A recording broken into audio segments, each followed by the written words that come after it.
성령님과 함께하는 매일 성경 큐티. 교우 여러분 안녕하십니까?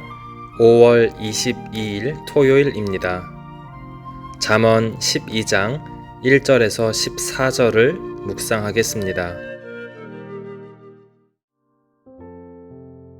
훈계를 좋아하는 자는 지식을 좋아하거니와 징계를 싫어하는 자는 짐승과 같으니라. 선인은 여호와께 은총을 받으려니와 악을 피하는 자는 정죄하심을 받으리라. 사람이 악으로서 굳게 서지 못하거니와 의인의 뿌리는 움직이지 아니하느니라. 어진 여인은 그 지아비의 면류관이나 욕을 끼치는 여인은 그 지아비의 뼈가 썩음 같게 하느니라. 의인의 생각은 정직하여도 악인의 도모는 속임이니라. 악인의 말은 사람을 엿보아 피를 흘리자 하는 것이거니와 정직한 자의 입은 사람을 구원하느니라. 악인은 엎드러져서 소멸되려니와 의인의 집은 서 있으리라. 사람은 그 지혜대로 칭찬을 받으려니와 마음이 굽은 자는 멸시를 받으리라. 비천이 여김을 받을지라도 종을 부리는 자는 스스로 높은 채하고도 음식이 핍절한 자보다 나으니라. 의인은 자기의 가축의 생명을 돌보나 악인의 긍휼은 잔인이니라. 자기의 토지를 경작하는 자는 먹을 것이 많거니와 방탕한 것을 따르는 자는 지혜가 없느니라. 악인은 불의의 이익을 탐하나 의인은 그 뿌리로 말미암아 결실하느니라. 악인은 입술에 허물로 말미암아 그물에 걸려도 의인은 환난에서 벗어나느니라. 사람은 입의 열매로 말미암아 복록에 족하며 그 손이 행하는 대로 자기가 받느니라. 오늘 본문도 이전에 묵상해왔던 잠언의 말씀들처럼 의인과 악인을 대조하는 구도로 일상에서의 하나님의 지혜를 말씀하고 있습니다. 특별히 지혜로운 사람과 어리석은 사람의 태도와 생활을 주제로 생각해 볼 수 있는데요. 이 잠언의 교훈을 함께 묵상하는 아침이 되길 기대해 봅니다. 첫 번째로, 지혜로운 사람과 어리석은 사람은 훈계를 받아들이는 삶의 자세에서 크게 다르게 보입니다. 1절, 훈계를 좋아하는 자는 지식을 좋아하거니와 징계를 싫어하는 자는 짐승과 같으니라. 자신의 잘못을 지적받는데 기분 좋을 사람은 세상에 없습니다. 특히 훈계와 징계를 좋아하는 사람은 없습니다. 그런데 1절은 훈계를 좋아하는 사람을 긍정적으로 표현합니다. 그 좋아한다는 의미는 자신의 연약함과 부족함을 인정하고 책망이나 교훈을 수용하는 사람을 가리키는 것이기 때문입니다. 일반적으로 사람은 추구하는 높은 도덕성이나 가치관, 이상향이 있기 마련이지만 그것을 위한 훈계나 책망, 자기 수정은 싫어합니다. 한 단계 성장을 위한 자기 반성과 뼈를 깎는 인고의 시간은 싫어하기 마련이죠.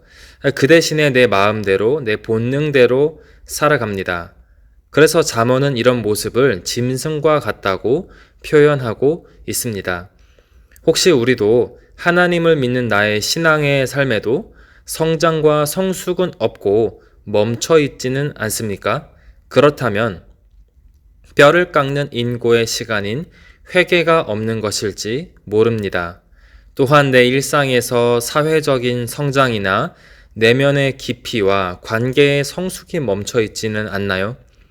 만약 그렇다면 나 자신을 객관화해서 하나님의 말씀의 훈계와 주변의 조언에 문을 닫고 살고 있진 않은지 점검하며 돌아볼 수 있는 아침 되길 주님의 이름으로 축원합니다. 두 번째로 우리가 생각해 볼 점은 언어 생활입니다. 특별히 가정과 사회생활 모든 삶의 영역에서 언어 생활은 매우 큰 영향을 미칩니다. 4절의 어진 여인과 그 남편의 관계로 시작해서 7절은 의인의 집이라는 가정으로 국한시키는 표현으로 가정 생활을 생각해 보게 만듭니다. 다음에 8절에서 14절은 경제적인 사회생활 이슈를 생각해 볼 수 있는데요. 오늘은 가정에 연관해서만 생각해 보겠습니다.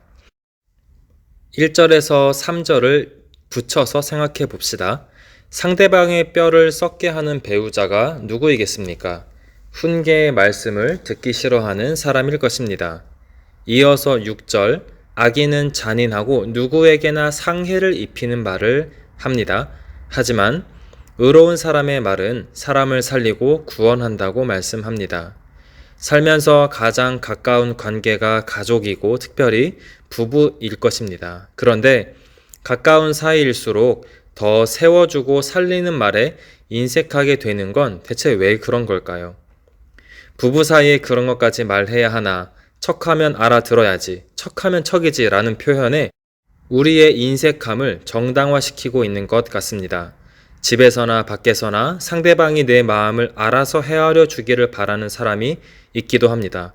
그런데 대체 하나님이 아니고서야 말하지 않는데 어떻게 그 마음을 속속들이 알겠습니까? 미래의 가정을 상상하며 사람 살리는 말을 훈련하는 평화의 교우들이 있기를 바랍니다. 또한 지금 가족 구성원의 마음에 상처 내고 피 흘리게 하는 말에 익숙한 나 자신이라면 이제는 세워주고 살리고 소망을 주어서 그 영혼을 솟행케 하는 말을 하는 그런 시작이 되기를 주님의 이름으로 축원합니다. 토요일, 나라와 열방을 위한 기도. 안전성이 검증된 백신이 충분히 확보되게 하시고 모든 국민의 접종이 완료되기까지 순조롭게 하옵소서. 미얀마에 평화를 주옵소서. 시민들에게 용기를, 피해자들에게 치유와 회복을 주옵소서. 국제사회가 이를 위한 실질적 행동에 속도를 내게 하옵소서. 코로나가 다시 번지고 있는 상황에 각국 선교사들의 안전과 사역에 함께 하시고 복음을 전하는 일이 멈추지 않고 계속되게 하옵소서.